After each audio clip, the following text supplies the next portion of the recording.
This is not the only study to look at the arterial walls of those eating plant-based diets. This new study from China, for example, found that compared to omnivores, those that ate egg-free and meat-free diets had all the typical benefits of eating more plant-based: lower body mass index, blood pressure, triglycerides, total cholesterol, bad cholesterol, fewer free radicals, maybe better kidney function, better blood sugar control, etc.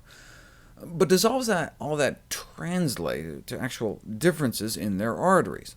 Yes, indeed, the omnivores had comparatively thickened arterial linings, all of which suggests about a tripling in their probability of developing cardiovascular disease.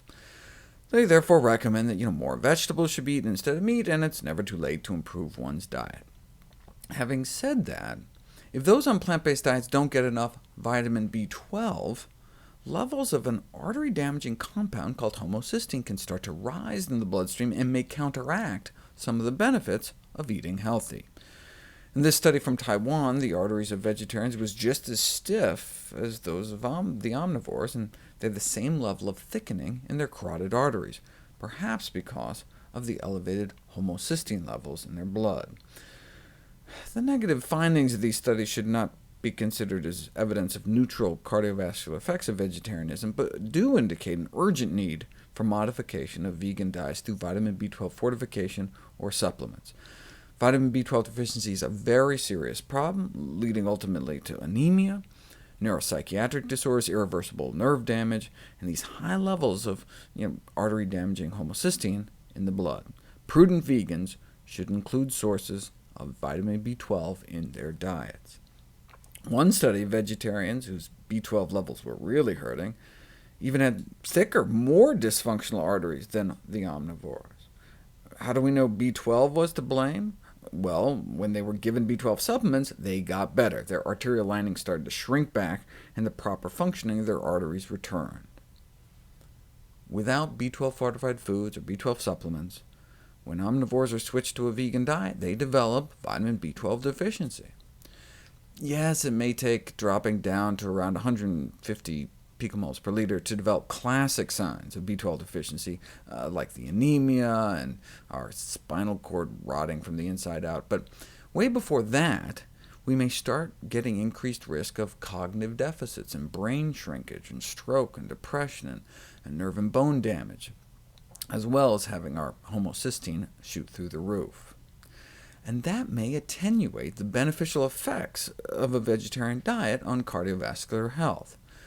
The beneficial effects of vegetarian diets on cholesterol and blood sugars need to be advocated, but at the same time, efforts to correct vitamin B12 deficiency in vegetarian diets can never be overestimated.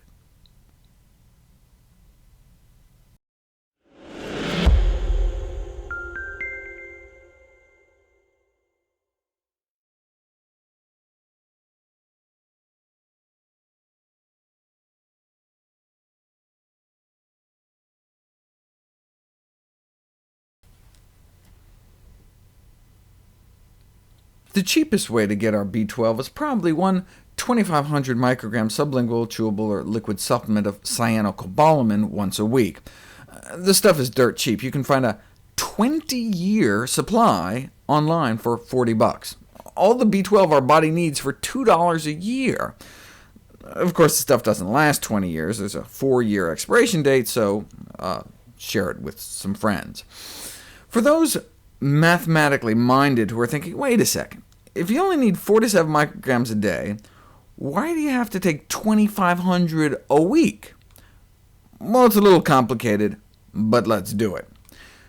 Our B12 receptors become saturated at as little as 1.5, so we can only absorb 1.5 at a time through our receptor system. But about 1% of the rest passively diffuses right through our gut into our bloodstream. So for those of you into this kind of thing, let's do the math. When we take a 2,500 microgram dose, we absorb 1.5 through our receptor system, and then 1% of the 2,498.5 that's left. So inside our body, we now have 1.5 plus that 1% comes out to be about 26.5. You do that once a week, and that averages to about 4 micrograms a day. So We should take at least 2,500 micrograms once a week. We could take 3,000 a week, 5,000. If you take too much, all you get is expensive pee. And at a couple bucks a year, it's not even that expensive.